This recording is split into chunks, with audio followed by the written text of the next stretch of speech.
welcome. It's great to have you here on this lovely, I guess it's fall, isn't it the first day of fall?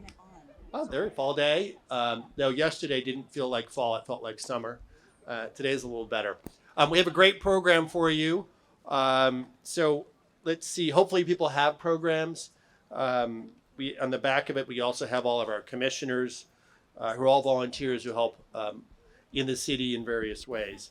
But I want to first introduce our first special guest, Deputy Chief Cheryl Moody. And I was going to read a little bit of her bio, but I won't subject you to 3 pages of accolades. But Deputy Chief Moody has been with the police department for almost 30 years. Before, she was at the U.S. Air Force, maybe flying jets. I love Top Gun, great movie. I think that just dated me. Oh, that's Navy. Thank you. So we have a fact checker. Navy. It is a good movie, though, right? They're the best. Awesome. A couple other things I pulled out of her resume. Cheryl was the first female sergeant to successfully complete a certified special weapons and tactic team training school. And so that's pretty cool. That's badass. Sorry, did I say that? I hope they're not kids in the audience here. Cover your ears. So I thought that was pretty cool. Cheryl's a graduate of Cal State Long Beach with a degree in emergency management and a master's degree in organizational leadership. She is a founding member of the San Gabriel Valley chapter of National Organization of Black Law Enforcement Executives, NOBLE, nice acronym, Cheryl. And was elected president of Women's Leader in Law Enforcement, Los Angeles County in 2018. Cheryl lives in Pasadena, not District 7, right? No. Not yet, 4. But she's going to move. She's promised me she's going to move to District 7 after today. And she has 2 adult sons.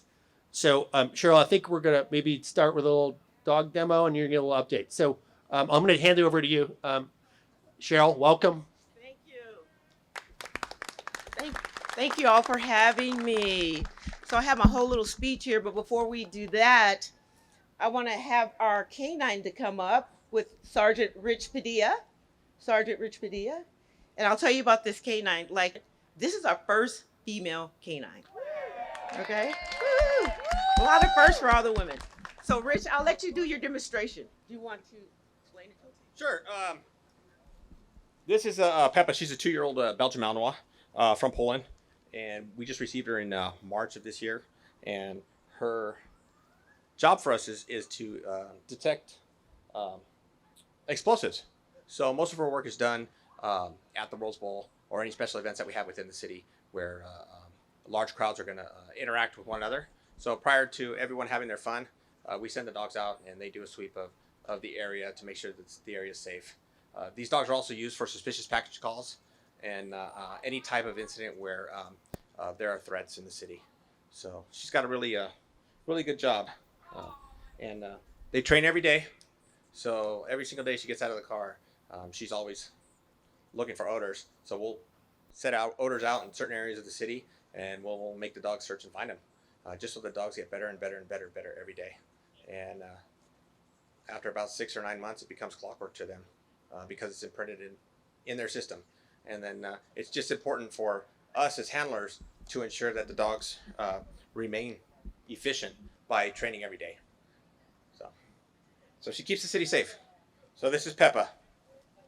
Right, Peppa? Huh? And right behind me, what we've done is I set up a few boxes. One of the boxes contains an odor that she's trained to detect. What this is a simulation of packages. So when we're at the Rose Bowl, we'll line up packages of individuals, backpacks and stuff like that, of individuals that are coming in, whether it be trainers or cheerleaders or even the football team. And what we do is we run the dogs, and they smell those packages. Sometimes we'll put something in the packages because we don't want the dogs to continue to search, and not find anything because then they'll lose their drive. So every now and then we'll throw something in one of the packages or backpacks. We'll let the dog alert to it, and the dog gets all happy and gets their prize. She is 2 years old now. So is that her full size? Yes and no. They come in all shapes and sizes. It just all depends. She's a female. Female's a little bit smaller, Malinois. But we like the Malinois because they have they have great hips. And when I say that, they're not prone to hip dysplasia. They're very, very durable dog, and very active. They're herding dogs. How old was she when you started training? When I started training, she was about 1.5 years. So she was still a little puppy. Even though puppy is about 1 year, but she still had the puppy instincts in her. You could tell. So. I do. She's got a kennel at my house. She stays with me 24/7. On my days off, she swims in my pool and plays around, and she lives a good life. And she enjoys her food. No, she does not play with my kids. Her main purpose is to ensure that the city's safe, and because of that, it's important that these dogs are not socialized too much. Socialized to an extent with me because I'm her handler, because I want her to work for me. But if I socialize her with too many people, then she's going to be a comfort dog and not a police dog, and we don't want that. So my kids do say hi to her every now and then. They go by her kennel, and they'll, just so that she understands that, hey, this is what they smell like and this is who they are. But when she's out, it's just me and her in the backyard, playing ball, right? What, you tired? All right.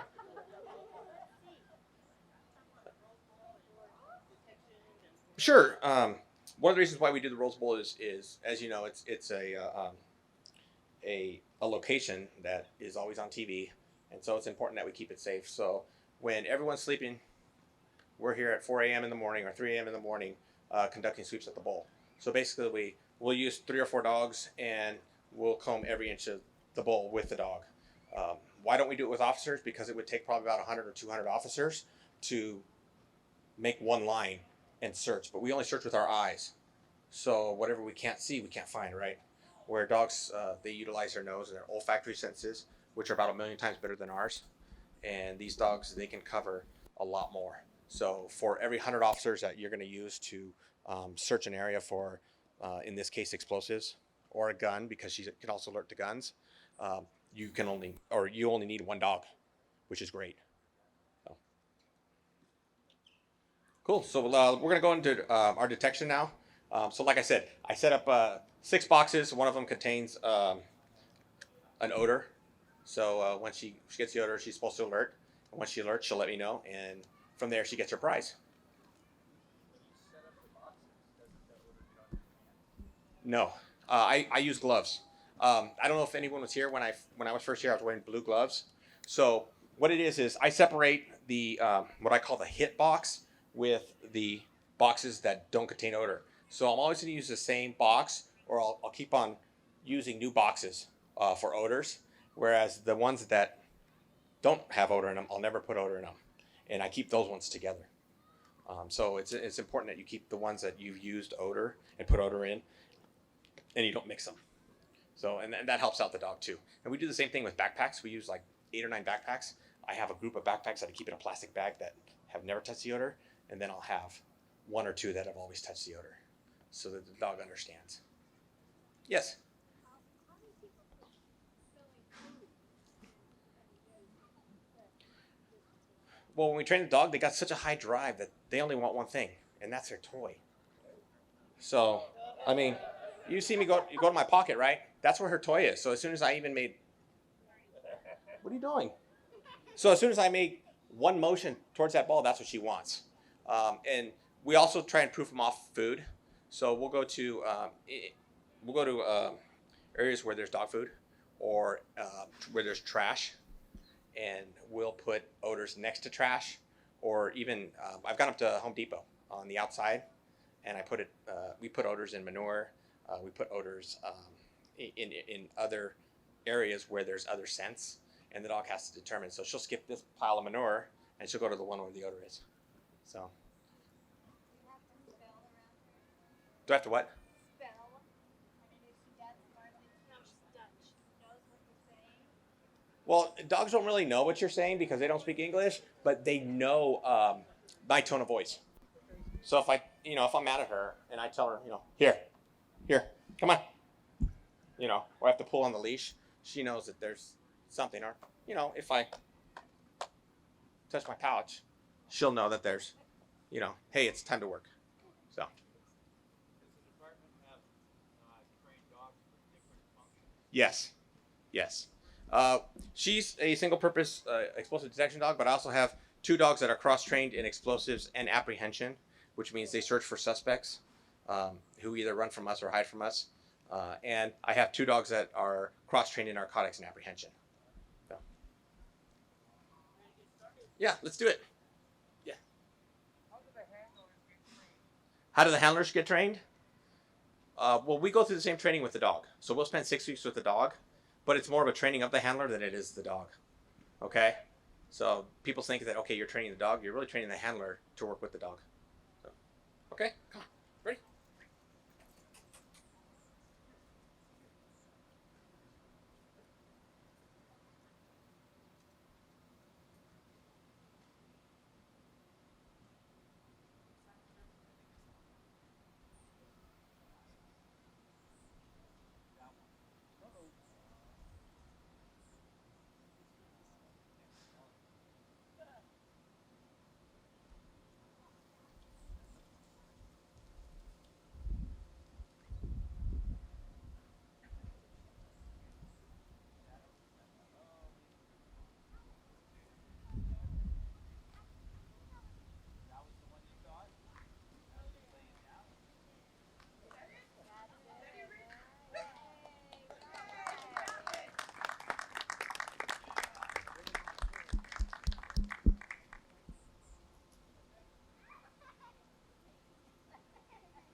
So this is her toy. So to her, that's her fun, is that toy. So after she alerts or there's a change in behavior, that's when you know she's alerted to something. Now in the field, if she does alert, she'll stay and she'll sit and she'll wait and she'll wait. She won't do anything. I'll give her a command, but I will not give her a toy if she alerts out in the field on something that's real. What we'll do is we'll probably send another dog in to verify, and the second dog does it too. Then we know we have something serious, and then we'll clear the area and we'll call out the bomb squad. Something we hope we'll never have to do, but I do, but not when we're training. This is training. Training's the ball, and because we don't want the dog to be used to food, because then if we're searching inside of a supermarket and we get a threat, then we're not going to get anywhere. She is my first dog. Yes. She asked if it was my first dog. It is my first dog, and each dog is trained different, okay? But I would not cross-train a dog in narcotics. I would as explosives, because if I went to a search warrant and we used the dog to search, and we're searching for narcotics, and she finds a bomb, she can't tell me that she found a bomb or narcotics. She's just going to alert to an odor. So, okay. Thanks for having us. Be sure to visit our booth, and I got my other handlers over there. So, come say hi to us. Thank you. Vice Mayor Wilson and his rep Pam Thyrett for having us here. And you guys, one of the reasons you have all these officers and volunteers, they always show up to these events, is to get to know you. So when you get an opportunity, just go around and say hi. These are your public safety officers, as well as the volunteers who work with us to secure the city, to make the city more secure. So go by and say hi. Okay, now to my speech. Okay, ooh, first things first. Hey, I grew old in this department, so. So I did my homework on District 7 for this meeting. District 7 is home to many of Pasadena's iconic institutions, including the Pasadena Playhouse, Caltech, Pasadena Community College, the Planetary Society, the Langham Hotel, and the Dusit D2 Constance Hotel.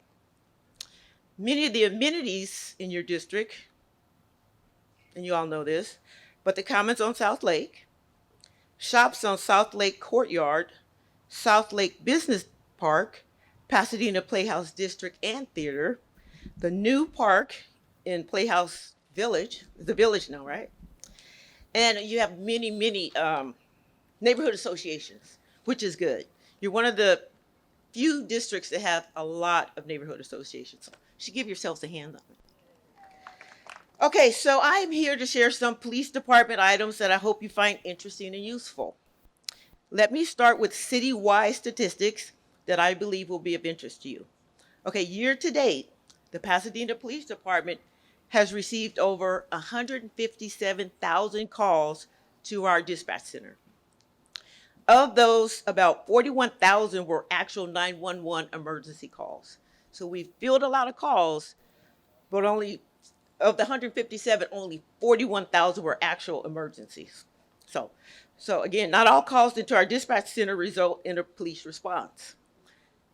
Police personnel have responded to about 76 calls for service year to date. We responded to over 10,000 of those calls in August alone. So we're busy. We're a busy department. Our officers are guided by the Pasadena Way, and we are always looking for innovative ways to keep Pasadena safe. To date, we have collected or seized 244 firearms. Right? We pulled 244 firearms out of this community that could have been a danger to our residents or people visiting the city. All of our officers are trained in proven de-escalation techniques, which have led to over 1,700 incidents this year where peaceful resolutions were reached in stressful, dangerous, and dynamic situations. So the officers are trained to, when they can, slow it down, take your time, keep yourself safe, and keep the person you're engaging with safe. And it's immersive training. Our personnel strive for positive outcomes and pride themselves on providing a high level of service to our community members.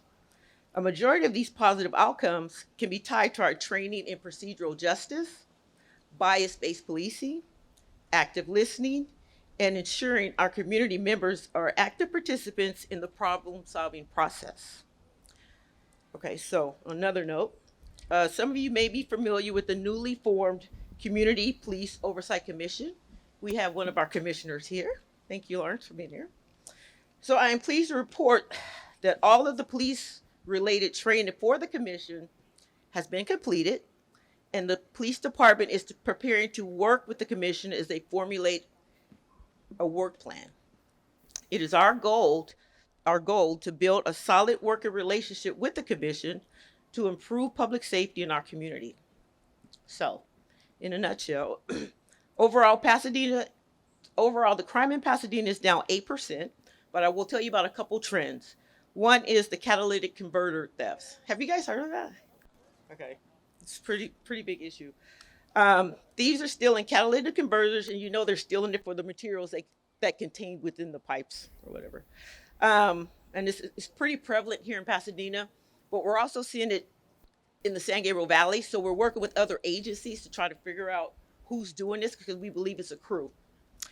And then the other trend, and I'm sure you all are aware of this, are the thefts of packages, right? And as we get closer and closer to the holiday season, we expect these numbers are going to go up with the thefts. So please bring your packages as soon as you can, or what they call the porch pirates, right? The porch pirates, they see the package out, pull the car over, no one's home, or they look around the neighborhood and they grab the package. What we suggest is if you're working and you're able to, have your package delivered to work, if at all possible. Or if you're not going to be home, have it delivered to a neighbor's house. But, and as always, as we always say, as a deterrent to crime, we suggest that you get to know your neighbors and watch out for your neighbors. And it seems like you guys all do that. So that's pretty much it for me, unless you want to hear your stats for this particular area. Yes, ma'am. We have 234 sworn and about 159 civilians. So, no, they're actual non-sworn personnel. They're dispatchers, our jailers, our community services officers, our park safety officers back there. Yeah, about 159. Okay, your service area lieutenant, Anthony Burgess, is here. He had another engagement, but I asked him to come over because there was a particular residence here I know you guys, many of you were concerned about, and I wanted him to come over and give you an update on it. Anthony? By the way, my academy mate to my left here. Just on a couple of things real quick from my point of view. First of all, I wanted to introduce myself. Appreciate you having this, by the way. My name's Anthony Burgess. I'm a lieutenant. We've been here for 29 years now, getting closer to the end as we continue on here. So this is my area that I'm responsible for. I'm a watch commander. I did a speech the other day in Old Town Pasadena. I realized a lot of people don't know what that means. So for you guys, it's important to know that basically I'm in charge. We'll do shift work with our lieutenants, and under our command, we'll have everything that's out in the streets, patrol, different things. If anything happens bad, it's my job to help coordinate that resolution. A good example of that might be an issue that we're having on San Pasqual right now. It's homeless related pretty much, as a lot of the problems in this area are. But for example, in order to solve that, me representing the police department, I try to not go it alone, right? It can't be the police that's solving all these problems. It just doesn't work that way often. So for example, there's an abandoned, I guess that's the right word, abandoned property on San Pasqual. The owner, by the way, just today we had a meeting with him today, and he's actually cleaned it up quite nicely. As you guys might know, we have an entity in the city called Code Compliance, and they leaned on him pretty hard, and he's actually doing the work that he's supposed to do. Does this solve the 100% with all the transient issues that we have there? No. But we'll use other things, the police, the Code Compliance. Michael Dowd was with us, our lead city prosecutor, for example. So it's really important that you guys call us if you think the police need to be involved in a problem that you're seeing, and then it's my job to either know whether or not we can handle it for you or get other parts of the city involved to solve these problems. That is the best way to solve these chronic problems.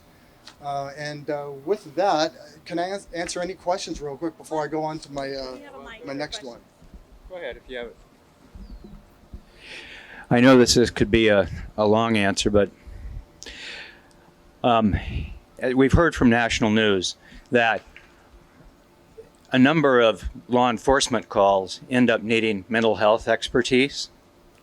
And I'm just curious what the thinking on the part of the department is regarding that kind of expertise as a complement to the law enforcement component. So on the San Pasqual issue that I just brought up, for example, part of that initial meeting, by the way, this is a problem that's been festering from what I've understood for 10 years. Because there's an issue with this property, and it's kind of hard for this owner. It's kind of hard for everybody to work the problem because of what's going on with it right now. But in that meeting, which was less than 2 weeks ago, we met with all the folks that I talked about. Our Hope unit, which is our homeless outreach folks, is what you're alluding to, was also with us at that meeting. And it's almost like with transient issues, oftentimes it's foolish to go to any of these meetings or calls without folks like that. It's super important. And if you ask me, we could use more of those folks in our agency, and I think we put them to good use. But everything is money. And by the way, another good thing that I would hope would be pleasing to you all is that we actually have clinicians that ride with those officers that specialize in that. Right, I'm getting some nodding heads over here, and that's been pretty good too, because not only do you have somebody not in uniform who might be able to effectively talk to somebody, but they have all these other resources because that's their full-time job. So that's not something that's going away. However, I think our department's done a pretty good job with it. So, and I think it is something that we need to keep our eye on the ball because it's not going away. Yes, ma'am. What I've seen, fairly okay. My office is on Lake Street, Shoppers Lane, right next to Hugin's and Draper's. And at one point, the homeless had figured out how to get in there, and we were having white fly and fleas through our air conditioning system. And they were, sort of smoking crack on the back patio as we had people showing up to our office to buy homes, and that wasn't working out for us very well. So, my manager asked me to call and call you guys, and what I saw is you guys have a thankless job because you don't really have that many tools at your disposal, and there's also human rights, and I saw how when the officers showed up and the guys were getting violent, and there's really not much, and they were, the officers were almost getting hurt trying to confront them. And they were very aggressive, and it's a situation that can escalate, and it was really pretty shocking to see how little power you guys really have in these situations. Yeah, like the gentleman just said, there are civil rights, human rights that we just can't violate. But that's why we have different resources available to us, such as the port team. And we'll have someone come up and talk to you about from the port team come up and talk to you. But they don't have law enforcement element with them. But of course, we have to be careful of who we send to what type of call. So the call you just described, you wouldn't want to send a social worker, right? You have to send law enforcement. But once law enforcement stabilizes that situation, they may call in someone, a social worker, to try to get this person services if you don't take them to jail, right? So we have many, many resources. Council just approved another port team. So with that, can we have them come up? Or, Well, let's we have Lawrence next. oh, Lawrence. Any other questions? Yes, ma'am. I was out on Colorado this afternoon, and there was some kind of thing that there was a whole lot of police cars by the church just past El Molino. I Yeah. don't know what the intersection was. The next one over Madison or whatever Yeah. that is.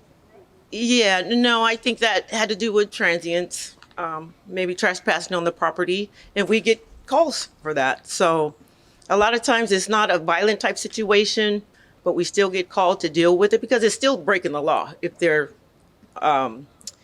trespassing. So that's what you saw. That's what you. It was There was a a lot- lot of people, so there was a lot of cops that went. That's the only thing. Okay. Just real quick, you guys want to hear stats for your area? Yeah. Okay.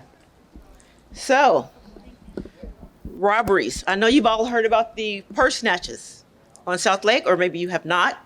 So we recently had 2 purse snatches down on Shoppers Lane, and we believe these cases are connected. We think it's, again, a crew, and we think that because Rosemead is having the same type issue in their shopping district. So we're going to work, Rosemead, several cities in the area, we're trying to catch these guys. So we're working with outside entities. I can't tell you too much, but we're working with outside entities to try to catch this crew. But ladies, when you're out shopping, please be careful, especially the shoulder bags. If someone comes up and grab your bag, let it go. It's not worth it because sometimes these guys will fight you. So it's not worth whatever's in your purse, just let it go. Vehicle burglaries have dropped off. Yeah, that's good news. As far as commercial burglaries, unfortunately, Pat's Liquor got hit. There was a 4-person crew that took alcohol and lotto scratchers. So they cut through the gate after it was closed. There was a marijuana dispensary hit, but there was no loss. Figure that. Other burglaries, again, like I talked about, package thefts. Please be careful with that. And they're going to start, those numbers are going to go up around the holidays, so be careful. Residential burglaries have dropped off this month. That's also good news. The residential burglaries we did have there were 2 fumigation burglaries. So that means the house was tenanted.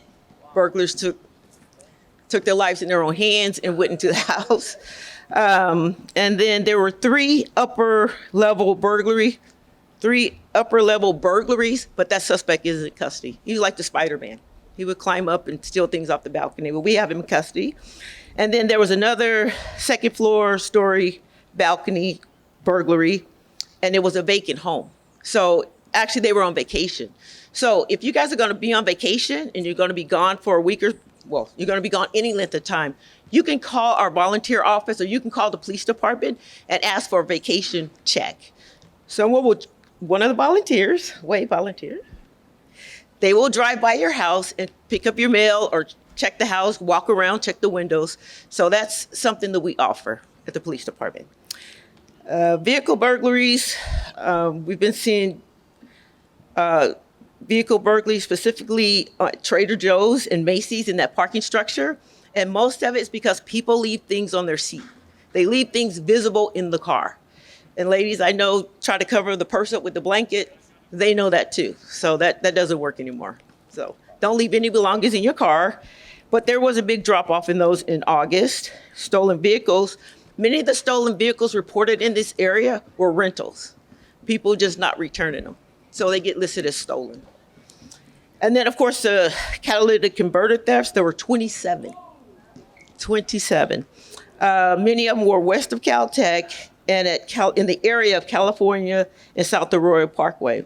It seems like they're mainly targeting second generation Toyota Priuses and Honda Elements. So if you own one of those, park your car in your garage.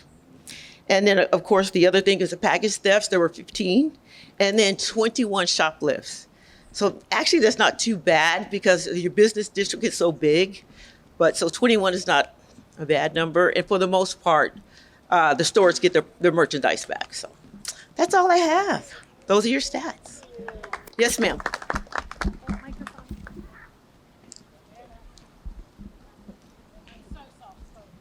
Okay, no worries, no worries. Not really.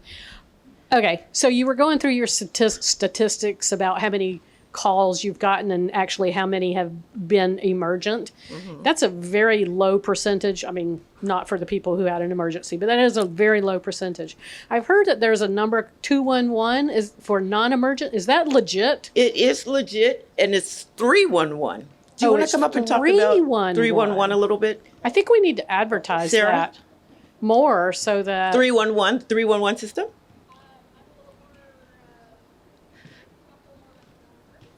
Okay, well, we do have a non-emergency number for the transients, and that's 744-4241.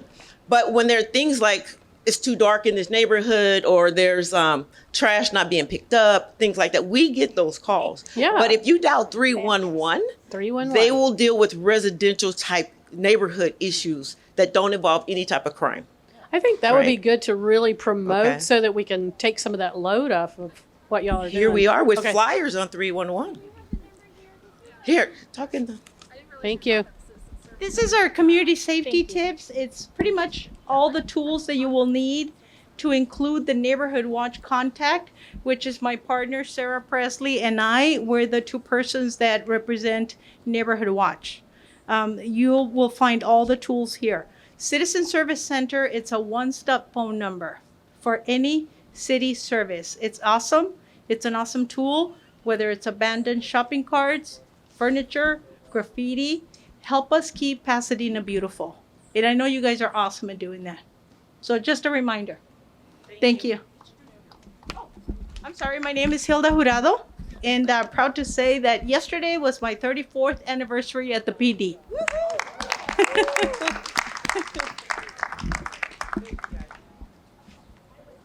Thank you, Deputy Chief Moody and our police department. I'm always just blown away by the tools they have, the professionalism, the dogs, of course. But I thank you all from on behalf of District 7 for keeping us safe and joining us tonight. We will talk about the port team, which is part of the firefighters a little later. But before we do that, I did want to introduce Lawrence Lurvey, who's a volunteer. I mentioned on the back of your programs, we have all our commissioners listed. Those are volunteers who help us provide better services and be involved and better connected to the community. He's not on here yet. Okay, well, and as Deputy Chief Moody said, we recently established a Citizen Police Oversight Commission as a way to better connect the community on an ongoing basis with our police leadership. We did a call for applications, and we had a number of, I think, very capable people apply for that position. And we had a selection committee and series of interviews, and we were really pleased to select Lawrence, who in his day job is a physician leader at Kaiser. But we got him in his night job, so to speak, to be involved with our Citizen Police Oversight. So, Lawrence, you want to come down and maybe spend a few minutes just describing what's going on there, and feel free to share any more of your background. So, thanks, Lawrence. Good evening, everyone. I'm very grateful to be here. I'm Lawrence Lurvey, and for the chance to serve my community.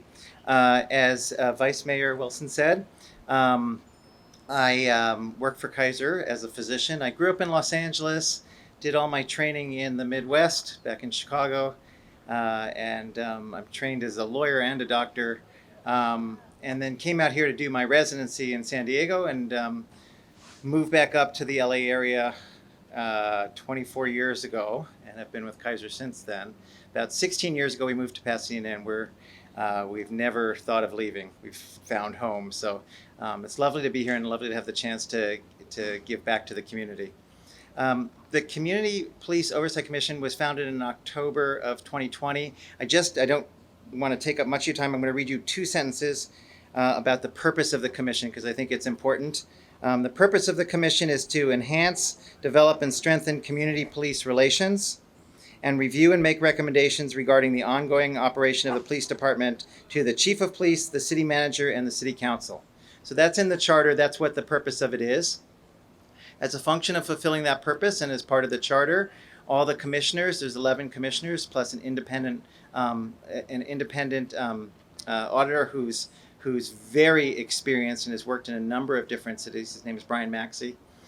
We all went through the 60 hours of training. He didn't need to. He went through it with us just to be part of the group.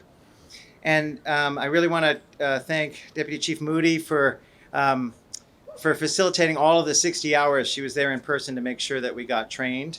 For the content of the training, there is a Citizens Police Academy, so if you're interested in finding out what basically the sort of content of what we learned, you can go through the academy. I know a lot of our volunteers have undergone that training as well.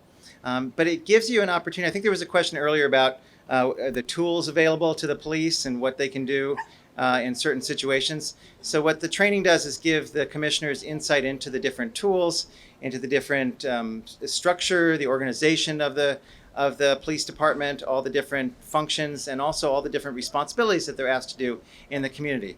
And as that first sentence said, and again, I'm just looking so I don't say it wrong, but enhance, develop, and strengthen community police relations is to make sure that everything works in partnership. And we completed the training, which included a ride-along. So thank you to Officer Shelby for my ride-along. It was a really great learning opportunity. Right now, the commission is in the process of hiring a full-time administrator. So we're on a little bit of a hiatus between the training and our first official meeting. For me, at least, as a clinician, a lot of my work in the past has been around things like safety, violence prevention, things in the medical context. There's a surprising lot of overlap between how that looks in the medical world and how that looks in the policing world and the community world, because basically safety is safety and violence prevention is violence prevention. And it's just fascinating to me to see all the overlap. So I've been taking advantage of the hiatus to do 2 things principally. One is to try to read as much as I can, look for best practices, read things that are out in the public domain, and also just to get to know my fellow commissioners better, because they come from a really diverse background. Some of them have been very involved in the community and done a million things, and everybody's coming with a lot of different perspective. What's been very gratifying to me, and I'll just as a last point make this point, is that my fellow commissioners and I, when we've talked, everybody seems to be on the same page about making this a partnership, about working together to try to have the safest communities for everyone, for the police, for the citizens of the community, for everyone. And everybody is really just trying to do that and figure out the best practices. So appreciate the training, appreciate the opportunity to serve, appreciate all of you giving me that opportunity, and I'll conclude there.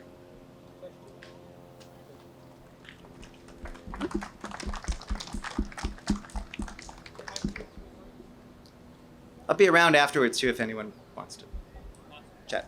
Thank you. Well, hopefully that gives you a flavor of why we're excited to have him in that role. Clinician, lawyer, and one of the things he did at Kaiser was help implement their best practices in the healthcare industry. So we feel like there's a lot of overlap there.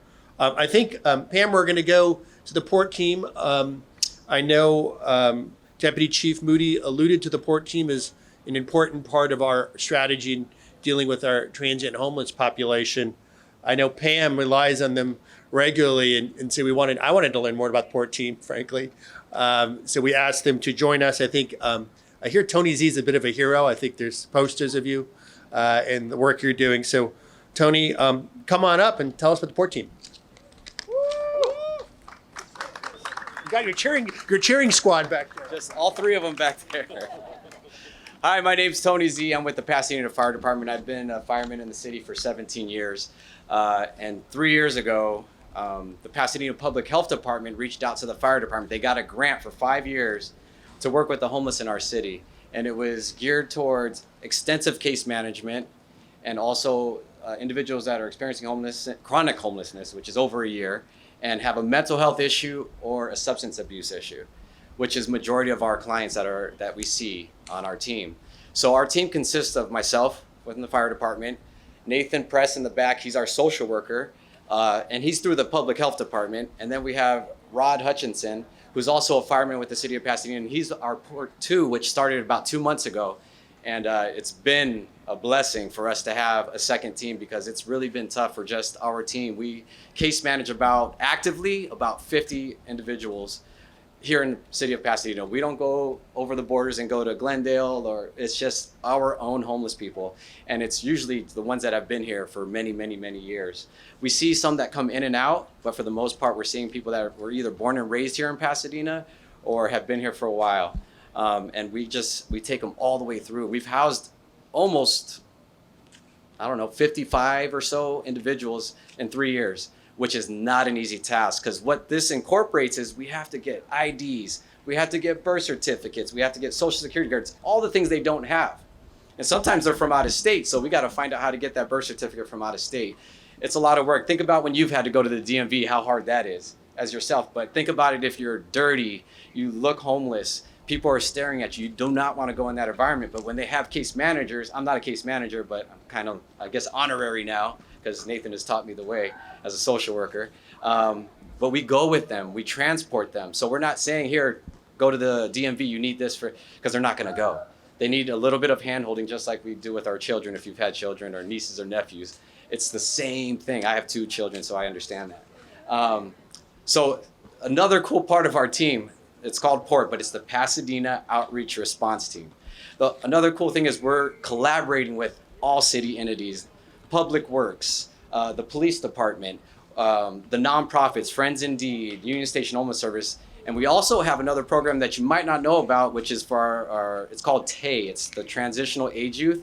And we have the program manager over there, and she's new to the city, and she's doing a fabulous job working with the group that's 18 to 24. So when I find those people while I'm doing outreach or I get referrals, I'm directing them to her, where they have, at the Jackie Robinson Center, they have a shower, and they also have a laundry facility and case management there, and just food and stuff like that. So we're providing services from that age all the way to seniors, which is another program called GEM at the Jackie Robinson Center for the geriatrics. So 60 and above.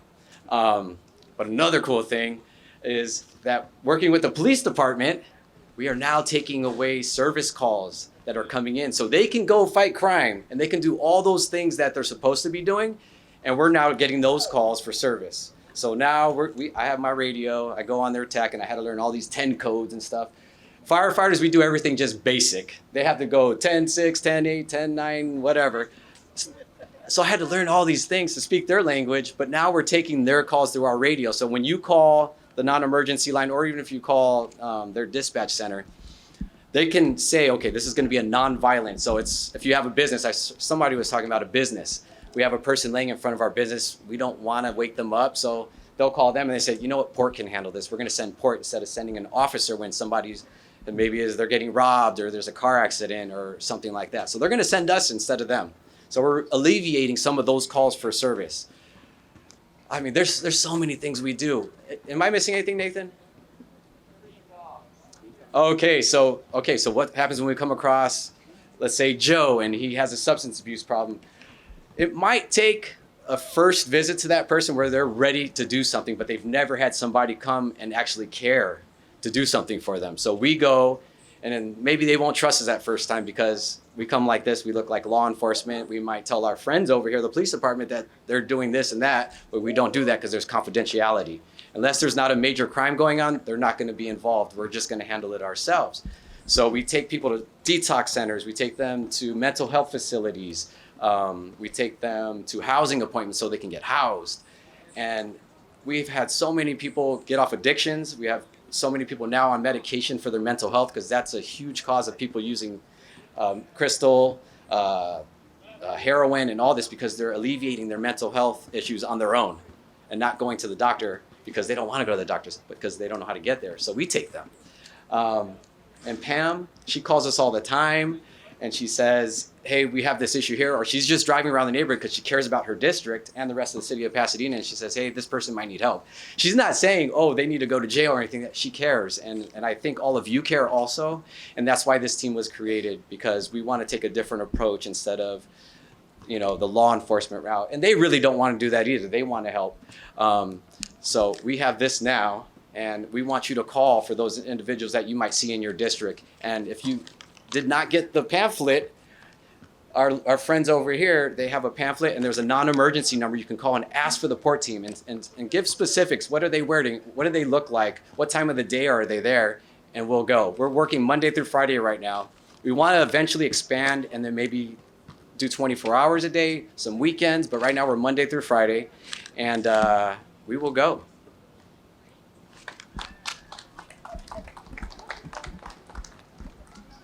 She's in charge. She's giving the mic out. Oh, thank you. I won't be able to hear you without that. Go ahead. Do you have any volunteers?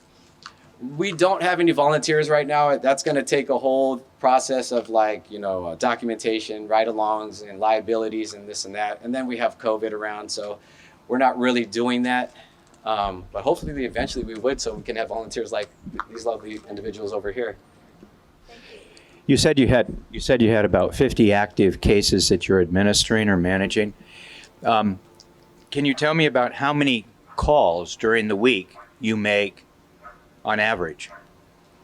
So we just started that about 2 months ago, and so we weren't going to go into the full dispatch. We've been piloting it, so I can't give you an accurate number because Hutch had to get trained up on how we do everything on the case management side. So we're still in the process of that, but when we pilot, we're doing about 1 call an hour.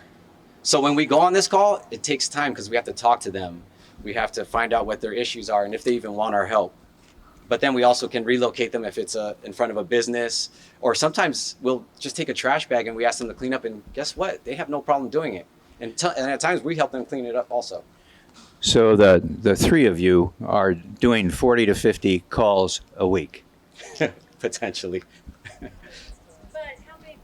How many phone calls? Plenty of phone calls on one individual, because I'm calling sometimes their case manager, because we have a homeless management system.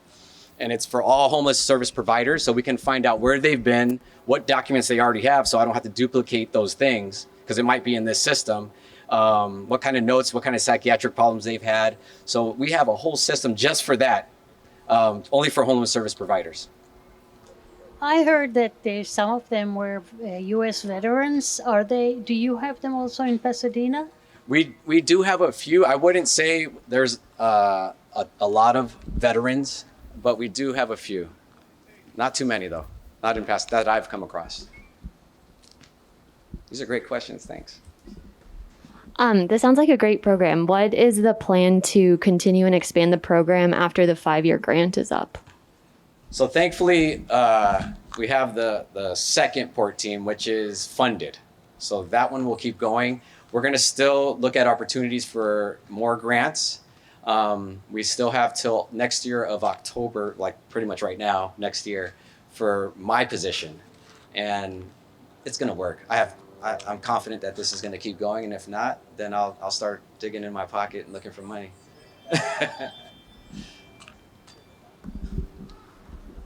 But it also takes the support of the community to help with that. Thanks for the work you're doing. I know in Pam and Andy's district, our district, I think it generates a lot of support for Friends Indeed. I think there's a substantial flow, and I think people generally believe that that's been an effective organization. Could you comment a little bit about the relationship with them, how effective it is? I know they do transitional housing, and in particular, what could be done to, build on that to alleviate the bureaucratic problems of having enough teams like yours? So it's funny you asked that, because I actually, on the way here, I was talking to Jane, who runs the women's room at Friends Indeed, because I had another client. So I work really closely with Friends Indeed. The problem, I wouldn't say it's a problem, everybody's short-staffed. So we are outreach full-time. We spend very little time in the office. It's only for like case management things. So we assist these programs like Union Station, Friends Indeed, because they're spread so thin. and their area is much wider than Pasadena. So they're helping people in different cities, and we're just focusing here. So we're kind of like, we're like their motor. We'll do a lot of work for them, and we work really, really, really well together to expedite these processes. And they have, since they've been around for so long, and I've only been around for 3 years, I lean on them for those things like transitional housing. And we also have a Union Station rep on our team. Unfortunately, the one that we had, he just left to Columbia University to pursue law. So he just left recently, and we're actually getting another Union Station representative that's more knowledgeable about housing and transitional housing and shelters and whatnot. But unfortunately, because of the virus, a lot of the shelters have closed down, which sent an increase in homelessness. So you might have seen it in our city, is there's been an increase, and that's because of these things, because of the pandemic. Sounds like there's support staff on their side. It doesn't necessarily have to have your level of training, but to do basic coordination and things that otherwise it's evolving. Yes, totally. And we do use them for that also. Thank you so much for all the work you've done for our community. We really appreciate it. If you want to help out or support you guys better, what would be a good way for individuals to do that? If it's not volunteer work, be it donations, volunteer through food banks maybe, I don't know. But could you talk to that a bit? So specifically with our team, it would be by you just making the call for service, right? So calling that phone number and saying, hey, this person looks like they could use some help. A lot of individuals I get calls from that are in the community is because they've built a relationship. A lot of business owners have built relationships with these individuals, and they know them by their name, and they will ask that person like, hey, I don't recommend you doing this unless you had a relationship with them. They will recommend and say, hey, I see this person here at this time every day, and that way we can go make that connection. So you making that call is you doing your due diligence in our city. But also if you want to volunteer, we have Friends Indeed. We have Union Station Homeless Services, which accept volunteers. We all have perceptions of what our homeless community looks like, how they think and how they behave. So I'm wondering, in the time you've spent these years, if you, and I know it's not an easy question because every homeless person has their own story, but what have you learned about the homeless population in aggregate? What insights have you gained from having interacted with this population? And what would you like to share with us that we should know from your experience? Okay, so like I said, I've been in this city for 17 years. Majority of my time hasn't been Old Town Pasadena. It's the busiest fire station between Glendale, Burbank, and all our surrounding cities. It's very busy. So I ran a lot of calls on homeless individuals. And so there's been this constant stigma of homeless individuals. They don't want help. They're violent and all of these other things, right? And I was in that category of that stigma. Being a member on this team and helping it evolve, I've learned the deeper issues of why people have gone, and it could be from a mild situation that happened in their life, because I'm not just hearing these stories from the individuals. I talk to their families. I'm the support system. We are the support system for their family members, moms, brothers, sisters. And it could be from just a traumatic car accident to a death of a father to just a sexual abuse. Name it, and it's probably one of those things, which has led to where they are. Everybody can handle certain things and cope with certain things, but there's a lot of people who can't. And that's the main reason why some of these individuals are going through what they've gone through, which has taught me a lot. And not only from them, but also from the people I work with that have been in this industry for a very long time, from Union Station to Friends Indeed, and people who actually experienced it that have gotten through it. Our Union Station rep that was on our team actually experienced homeless, and he was 26 years old, and he went through a lot of trauma and had to go through a lot just to get through that, and became an advocate, and now he's going to law so he can practice policy and all that stuff to advocate for homeless people. So that was probably my biggest education, is to know there's a deeper issue. A lot of people come from foster care, and I was fortunate to have both parents in my life, but I couldn't imagine being in a system where you're going from one family to the next and to the next and to the next. And sometimes those family members in there, you're getting sexually abused, you're getting physically abused in these families and these foster parents. And it's really horrible, these stories that I hear. A lot of touching stories and a lot of success stories. They want help. They just don't know how to do it. And there's people that will walk around them. One of my homeless individuals that I worked with who actually passed away recently, we got him housed. He was doing good. But, just health. He was an older gentleman. And he said the worst thing for him was when people would, he's a nonviolent guy. He would sit on the street, not ask for money, not ask for anything, but he looked homeless. But people would actually go out of their way into traffic to walk around him. And he said that was the worst feeling in his life. And he cried when he said that. And I didn't cry, but I felt the pain. And I just really wanted to get him off the streets because he wanted to. He just didn't know how. And when I talk about, taking care of my children, they are like children. They don't have the mental capacity and the education sometimes. But this guy was actually educated. He had a degree. He had a successful life. And then a divorce put him in this situation mentally. It was a divorce. Yes. Thank you for having me. Thank you, Vice Mayor. Thank you. Very fine work, Tony. Thank you. And other port teammates, welcome. And you have my pledge. When I'm writing the budget this year, I'll be sure that you guys continue to do your good work. And I know, once again, Tony, you and your team have been very helpful to our district, and Pam is your number one champion.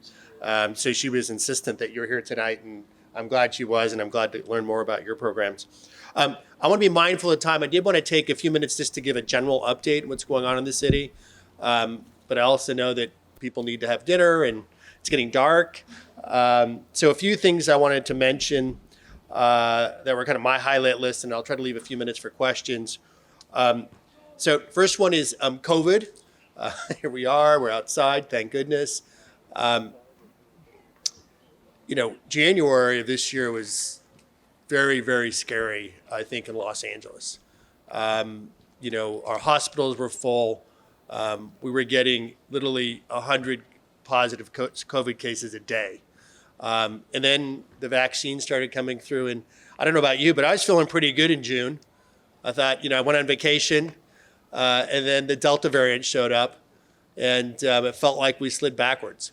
And I think what I learned from that is, I wish the COVID pandemic was going to be one and done, but it's something we're going to have to figure out how to accommodate, and I think we're going to get better at it. And there'll be treatments, and some of us maybe in here have had boosters. I really wish it would go away, but it's not. But I think we are getting through. The impacts of the Delta variant. Probably saw California now is the kind of lowest positivity rate in the country, which was, thank goodness. And I pulled our vaccine numbers. 88% of citizens who are eligible in Pasadena are fully vaccinated, and 95 are partially vaccinated. We have one of the largest percentages in California. So thank you all for doing that. Protects your health, but also protects the health of the rest of the community. I was talking to our health director, and I live in Madison Heights, and if you know Halloween, it happens in Madison Heights, and it was canceled last year. And my wife cried because she loves Halloween. And I know I was in trouble when she showed up with 50 pounds of candy a few weeks ago.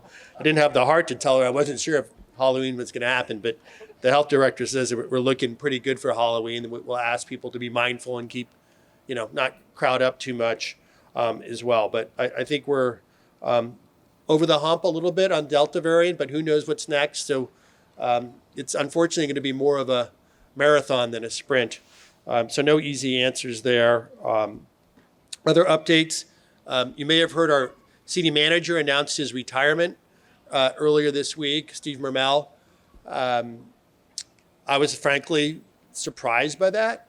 I've known Steve. He was our director of finance and our assistant city manager. But he's been here almost 35 years, and I have to tell you, and you probably got a flavor of that here today, serving a community as diverse and as demanding as Pasadena is a lot of work. Being the city manager during a pandemic is even more work.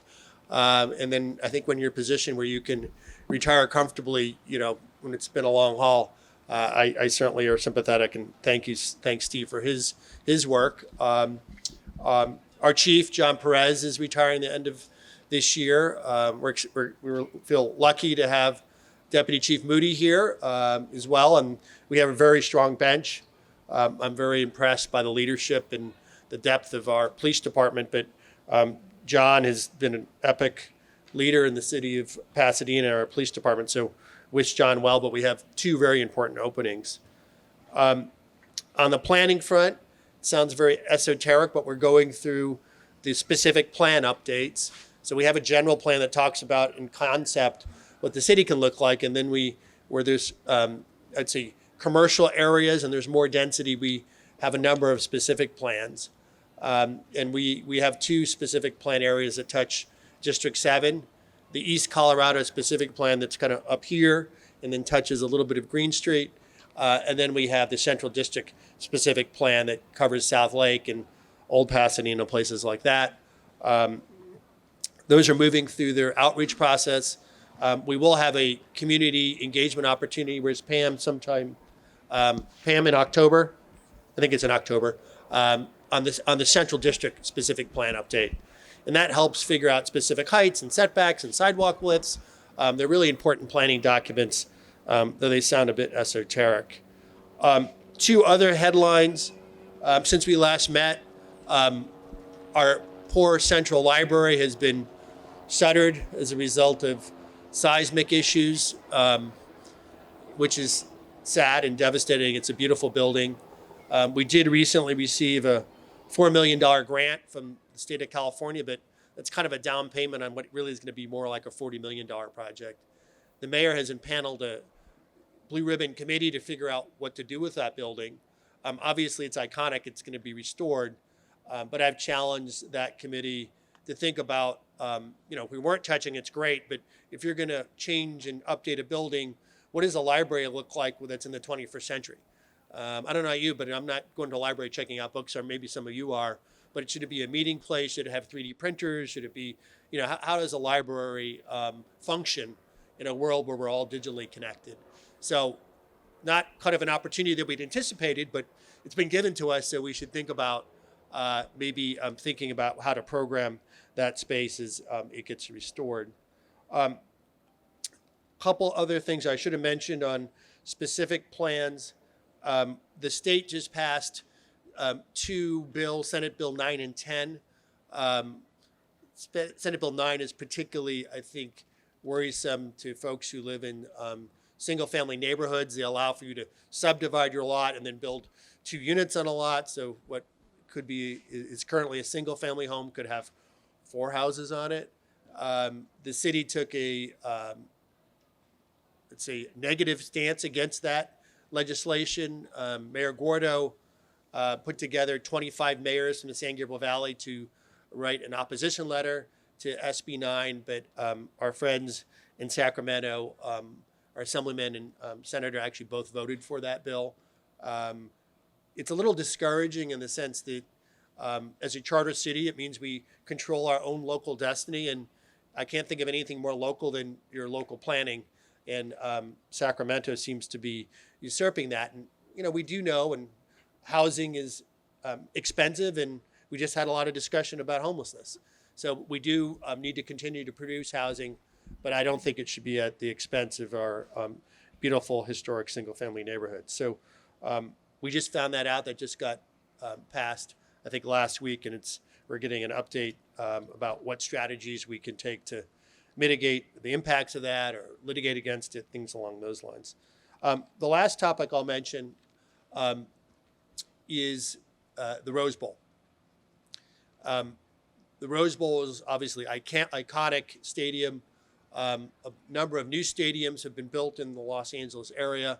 The Rose Bowl did a very significant restoration probably 10, 12 years ago when they put the luxury boxes in, and that allowed us to renew our relationship with UCLA. But unfortunately, that is just kind of a down payment on what it costs to maintain that facility. And with the pandemic, there have been no events at the Rose Bowl. And that project costs over $200 million. And so we have debt that the Rose Bowl has issued for those improvements. And even though the debt says it's for the Rose Bowl. The guarantor is the city. And so one of the largest single expenses that the city has had to underwrite during the pandemic is, and we have spent lots of money on feeding programs, hotel voucher programs, but the single largest expenditure has been paying the $10 to $12 million a year debt payments for the Rose Bowl. And so that is more than what we spend on a library system. And the reason I flag that for you is that we need to figure out what the future of the Rose Bowl is going to be. Otherwise, it's going to be the largest single drain on our budget. And so the Rose Bowl Operating Committee, which is a bunch of volunteers who are many of them experts in finance and entertainment operations and so on and so forth, are working diligently to figure out what our strategy is. And as a friend of mine says, a $10, $12 million hole is not going to be solved by selling more churros. We have to re-envision what the Rose Bowl is. Should it be and could it be like a family destination? We have the aquatic center, we have kids space. Could there be more activities that generate vibrancy in there? Because the big events aren't coming to the Rose Bowl with SoFi Stadium, the Bank of California. So maybe it's kind of an ongoing recreation center. So I am concerned about the Rose Bowl. The last item I'll mention, and I'm sorry to end up on a bummer topic, is we are in a drought again. I've reprogrammed my sprinklers. So, we have I'm going to get it wrong, Tuesday, Friday if you're odds, and Monday, Thursday if you're evens. We without water, we're in trouble. And the pictures that I've seen of the Colorado and Lake Mead are frankly quite terrifying. And the good news is Metropolitan Water District, which is where we get our imported water. So about 60% of our water comes from imports that we buy from Metropolitan, and 40% comes from our own groundwater. Metropolitan over the last decade has increased its water storage capability by 1,000%. So the good news is we have about 5 years of water in storage. But with global warming, it's hard. We could have a great rainy season next year, or it could be 10 years from now. It's like your savings plan. You're never quite sure when you're going to get back to work. So I am worried about our water supply. Our Arroyo Basin, where we get a lot of our water from, we used to 50 years ago pump water out at 150 feet in the basin, and now we're pumping water out at 400 feet. So it tells you that we've been kind of also overdrawing our water basin. So I do think, I'm never one to think that the feds are going to bail us out, but with infrastructure spending, water infrastructure is one of those categories, and things like desalinization, gray water, recycled water. The same amount of water exists in the world. It's a closed system. It's just hurricanes in Louisiana, not in Pasadena. So we got to figure out how to get water where we need it. And once again, I'm grateful for the huge investment that Met made in storing water, but we need to come up with new ways to bring water to our community, because I think those trends are pretty long term. So I'm drinking a lot more beer and wine to help resolve the water crisis. But anyway, it is. I do chair this year. I chair the Municipal Services Committee, which is really the kind of the board of directors for the Power and Water Company. And I can tell you that the power company, for those who are worried about global warming, has done a very good job on decarbonizing and moving to renewables. So what I used to be worried about in terms of getting off coal, we're moving pretty aggressively. And I'll sleep better when I feel like we have a plan for our water supply that's underway, and I think we're still working on that. I do want to take just 5 minutes for questions, because I know it's late. Hopefully this has been a worthwhile meeting. I see we have Amina. Hi. Are you from District 7? We love her. Come on. I look out for every district, not just my own backyard. Amina is an amazing volunteer, and one who keeps us particularly honest in terms of maintaining our urban forest. And I can tell you as a walker, once again, I just talked about greenhouse gases and global warming. our natural canopy is very important to decarbonizing our environment. I can tell you, I'm grateful for every tree when it's hot that I can shelter under. So, Amina, what's your question? It's not really a question. It's a comment to tag on to the water conservation that you just spoke. Hold it up a little closer. That you just spoke about. I think it is very, very important for everyone to continue to water your trees. You can turn the water off, kill the grass. When we're out of the drought, you can order a truckload of instant sod and it'll be all green again. But it is very important to take that drip hose to water the trees. They're irreplaceable. They're more than a beauty. They're, you know, I think we lost. benefits and on and on and on, commercial, economic benefits. So please make sure your trees are watered, and you'll regret it if you turn the water off and a 40, 100-year-old, 50-year-old, 50-foot tall tree and in between dies. They're irreplaceable. So keep watering your trees. Thank you for that public service announcement. Very important. Other questions? Kathy? This is kind of towards the homeless. I've heard that we have decided to not fund Shower of Hope. Is that correct? I have no idea. Was the Shower of the Hope the one on Hill Street? Well, there are several. We had one at Knox. Yes. But they're at different locations, and people can come and take a shower and. No, I think that was a get good program. breakfast. I don't know It was where a the great program. I think Pam thinks that was county funding that run off. I mean, that was not an issue. I don't know if anyone from our port team is aware of the Shower of Hope or what happened. Pam can find out and get back to you, but yeah, that was a good program. Because I was told when I was there that the city of Pasadena defunded it. I don't believe that's true. Okay. We have a couple more questions over here. These will be the last two for the night before we get dark.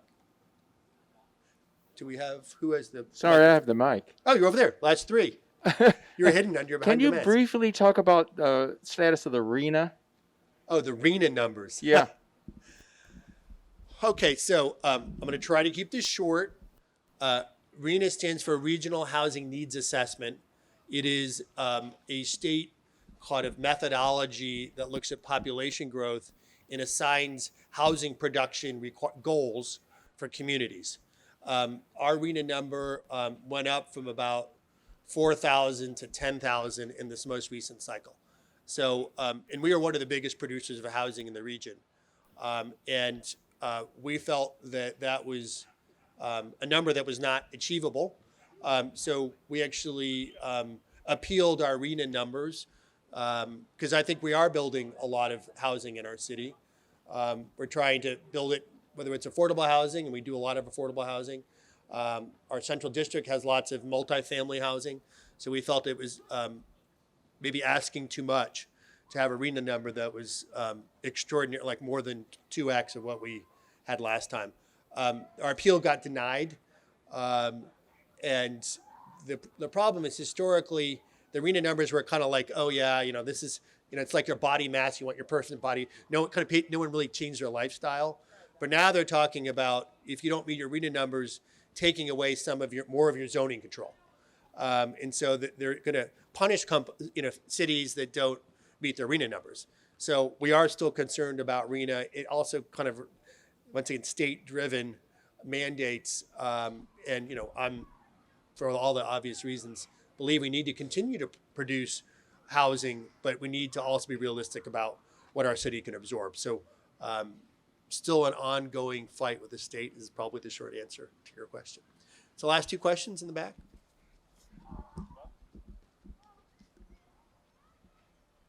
My question is regarding the sidewalk repairs. Is there any plans to reinstitute that program? Yes. So the city did an inventory, and I think, Pam, it was probably 10 years ago, and there were about $17 million of sidewalk repairs. And as Rosie knows, that it is the homeowner's responsibility to maintain the sidewalks. Typically, the only time those get really enforced is when the property conveys from one person to the next as an inspection, and there's dollars put aside to restore the sidewalks. but the average person is now living in a house in Pasadena 15 to 20 years. And so the sidewalks are not getting repaired. So the city, over the last 10 years, I think put in around $10 million of sidewalk repair. During COVID, when we were in crisis mode, that $1 million, which is what's been going to that category, was redirected to our kind of feeding program. Now that we have $50 million coming in from the feds, I know in our budget is to restore that program. We also have a program actually that allows, if you don't want to wait for your number to come up, and then look at things like how many people travel on the sidewalk to decide how to prioritize it. They look at what is the average income in that neighborhood. So I know in Madison Heights, which happens to be an expensive neighborhood with not a lot of sidewalk traffic, that the likelihood of my sidewalk getting repaired anytime soon was very low. So I just paid to have my sidewalks repaired. We do have a program where if you want to pay for your sidewalk repairs, the city will match you dollar for dollar up to, I think it's $2,500, $1,000. So there is a way to kind of, I wouldn't say jump the queue, but put your dollars to work and leverage if you don't want to wait forever. Most of the sidewalks have been repaired in the business districts and around bus routes and things like that. So it is an ongoing project. Oh, you did?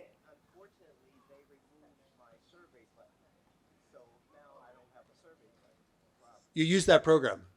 Oh, great. I'm glad you did. Congratulations. Okay, last question. I hope it's a good one. No pressure. No pressure, that's right. So on the topic you brought up earlier around decarbonization, Yes. I've been following the Cordova Street improvements, and I've Oh, been yeah, the looking bike track. forward, that's right, to make it safer to get around this city without a car. Yeah, I know that's been delayed for a long time. Can you speak to if that's still on schedule? There's two bike programs. Pam, correct me if I'm wrong here. One is the Cordoba bike lanes, and they want to extend those because they're on this end. They want to take them all the way to Arroyo Parkway. So that's one project. I think that's kind of underway, right? Next year. And it's in the program for. So I just heard everything west of Lake next year. Then there is the Union Cycle Track, which is a $7 or $8 million protected bike lane on Union, which will be kind of, I'll call it the boulevard, the bike boulevard. And that is, I think, going through final design and will be bid out. So that's probably more like 4 or 5 years out. So we are committed to bike, and frankly, I'm a walker. So as Pam knows, I'm always looking for areas to make sure that people are safe.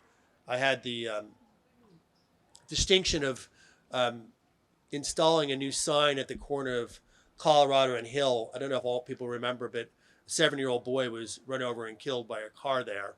And there's now a sign that tells people, and the driver wasn't its fault. The 7-year-old ran in where the street was kind of changing colors, the light color was. But there's now a sign that says, be sure to yield when you're making a right turn. And it has Aiden Tam's name on it in his honor. And I certainly don't want to have many of those signs up, but as people who drive in their cars, we need to be mindful of pedestrians. And I always walk defensively as a walker. I love walking, and I think most people are mindful, but people are on their cell phones or rushing to work. So if you're a biker or a walker, I think you just need to be defensive in a city that has a lot of people getting around. But anyway, I want to thank Andy, we just had one more announcement from the police department. Oh, yes. Okay, so I'm going to help the vice mayor end on a great note. So I passed out a few flyers. I just wanted to give you all a little bit of information on that. We're doing the 19th annual car show that's put up by the department. It's usually done in June, but because of COVID and all the protocols, we pushed it back. It's going to be October 16th, which is a Saturday. It's free to come in and join and see some pretty cool cars. There's raffles, great gifts that are going to be raffled off.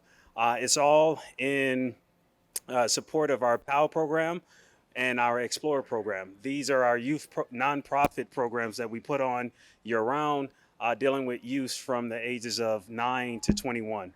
So if you're able to make it out that day, it's from 10 to 3. We look forward to it. It's going to be at the Paseo.